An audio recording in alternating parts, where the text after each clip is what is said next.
Anju. I hope आप सब अच्छे होंगे, खुश होंगे। आज हम इस टॉपिक में पढ़ेंगे कि जो प्रकृति और पुरुष के मिलन का कारण है वो अविद्या है, जिसके कारण हमें प्रकृति और पुरुष अभिन्न दिखाई देते हैं। लेकिन ऐसा नहीं है। यह हमें जो पंच क्लेश है अविद्या, उनमें से एक क्लेश है और ये अन्य क्लेश की जननी भी कही जाती है। इस क्लेश के कारण ही, अर्थात ये कहें कि अविद्या के कारण ही प्रकृति और पुरुष हमें एक दिखाई देते हैं। प्रकृति और पुरुष के मिलन का कारण, संयोग का कारण अविद्या है। आज हम इस टॉपिक में, इस वीडियो में अविद्या को दूर करने का क्या उपाय है, किस प्रकार इस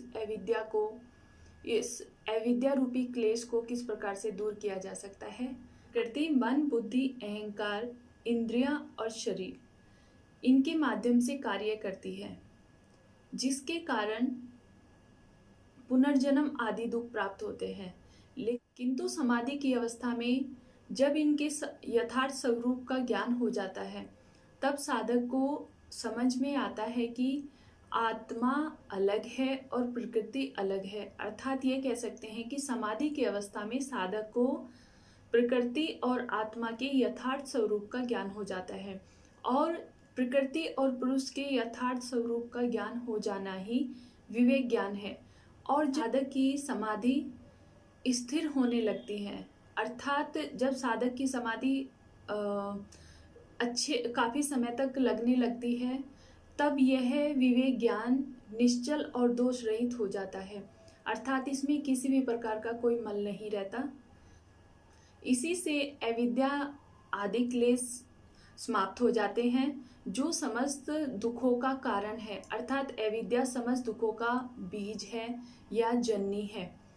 और हमारे जो कर्म संस्कार हैं वो भी समाप्त हो जाते हैं, और समाप्त हो जाते हैं अर्थात उनका अभाव हो जाता है, क्योंकि जो कारण था वही समाप्त हो चुका है, उसी का अभाव हो गया है। तो हाँ, जो कर्म संस्कार हैं वो भी समाप्त हो जाएंगे, उनका पूरे तरीके से अभाव हो जाएगा, और चित्त अपने कारण अर्थात आत्मा में विलीन हो जाता है। आत्मा में चित्त के विलीन होने से प्रकृति का जो व्यापार है, प्रकृति का व्यापार क्या है, जो हमारी चित्त की वृत्तियां हैं वही प्रकृति का व्यापार है, वो बंद हो जाता है, और आत्मा को अपने स्वरूप का ज्ञान हो जाता है। और यह जो उपाय है, दुखों का जो उपाय है वो कर्म नहीं है।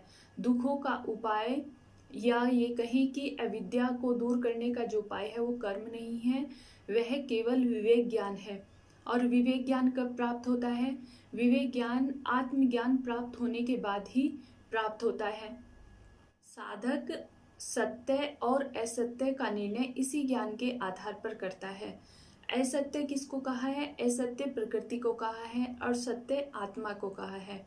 कि सत्य क्या है और असत्य क्या है, इसका ज्ञान विवेक ज्ञान के आधार पर करता है। और साधक असत्य को त्याग कर, अर्थात प्रकृति को त्याग कर सत्य को ग्रहण करता है, अर्थात आत्मज्ञान को स्वीकार करता है।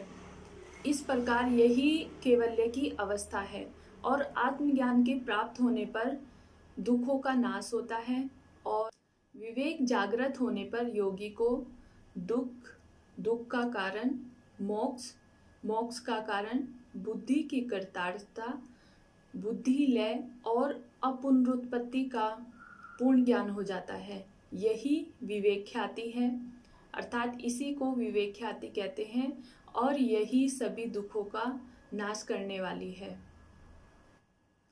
जिस साधक को विवेक ज्ञान प्राप्त हो जाता है, उसकी बुद्धि 7 चिन्हों वाली हो जाती है, अर्थात जो सबसे ऊंची अवस्था है वह बुद्धि प्राप्त हो जाती है साधक की।